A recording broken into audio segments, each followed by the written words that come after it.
ایک معروف عیسائی راہب جس نے اپنی پوری زندگی چرچ کی خدمت میں گزاری اچانک اسلام قبول کر لیتا ہے۔ یہ کوئی عام کہانی نہیں بلکہ ایک غیر معمولی سفر ہے۔ ہیلرن ہیگی جو ایک روحانی پیشوا تھے وہ ایک دن سید عبداللطیف بن جاتے ہیں۔ کیا یہ ایک جذباتی فیصلہ تھا یا برسوں کی تحقیق کا نتیجہ؟ آج ہم آپ کو ان کی مکمل کہانی سنائیں گے۔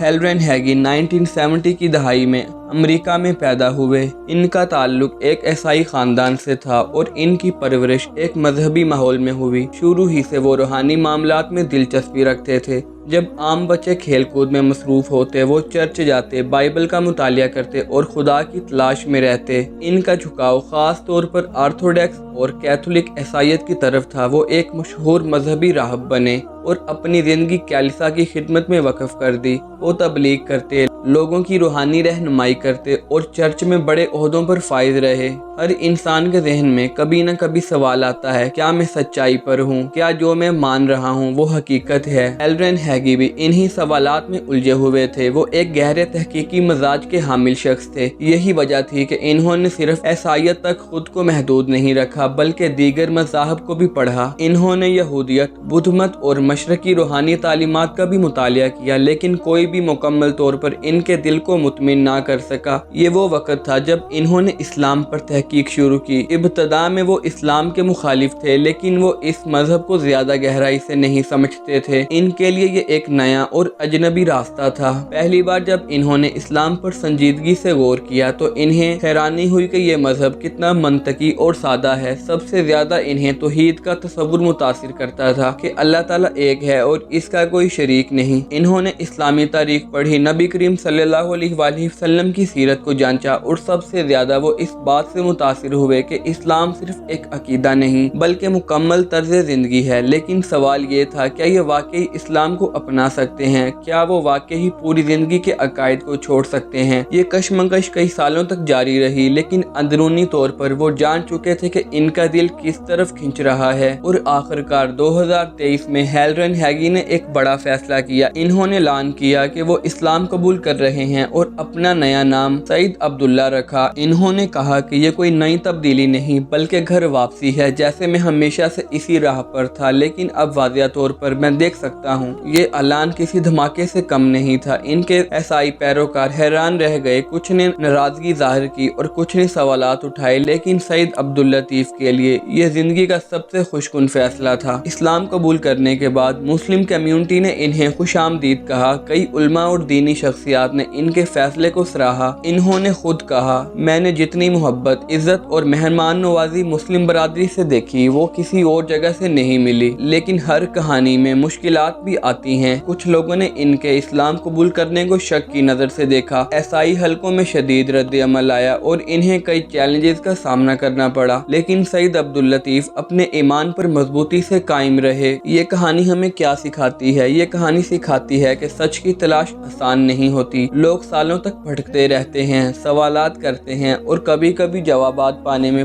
پوری زندگی لگ جاتی ہے۔ لیکن جو لوگ اخلاص سے سچ کی جستجو کرتے ہیں، اللہ ان کے دلوں کو ہدایت دے دیتا ہے۔ یہ ہمیں یہ بھی سکھاتی ہے کہ تبدیلی کا سفر مشکل ہو سکتا ہے لیکن اگر نیت سچی ہو تو راستے خود آسان ہو جاتے ہیں۔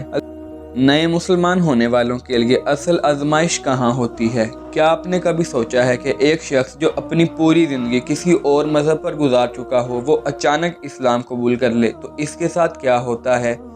یہ کہانیاں سننے میں تو بہت دلکش لگتی ہیں، لیکن کسی نے سچائی کو پا لیا، کسی نے دل کی تسلی کے لیے اپنا راستہ بدل لیا۔ لیکن حقیقت میں یہ سفر اتنا آسان نہیں ہوتا جتنا ہمیں نظر آتا ہے۔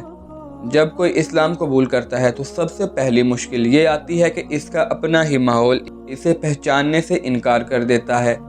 خاندان، دوست، جاننے والے سب کے لیے وہ شخص اچانک اجنبی بن جاتا ہے۔ کوئی کہتا ہے کہ یہ وقتی جوش ہے، چند دن بعد واپس آ جائے گا۔ کوئی سمجھتا ہے تمہیں کسی نے ورگلایا ہے، اور کچھ تو اتنے آگے بڑھ جاتے ہیں کہ کھلے عام دشمنی پر اتر آتے ہیں۔ یہ سب کچھ ایک نئے مسلمان کے لیے کتنا ذہنی دباؤ پیدا کر دیتا ہے کہ وہ خود سے سوال کرنے لگتا ہے، کیا میں نے واقعی صحیح فیصلہ کیا ہے؟ کیونکہ ایک طرف وہ اسلام کی سچائی کو محسوس کر رہا ہوتا ہے اور دوسری طرف وہ اپنے ہی پیاروں کے درمیان خود کو بے گھر سا محسوس کرتا ہے۔ آپ تصور کریں گے کوئی شخص جس نے ہمیشہ ایک مخصوص طریقے سے زندگی گزاری ہو،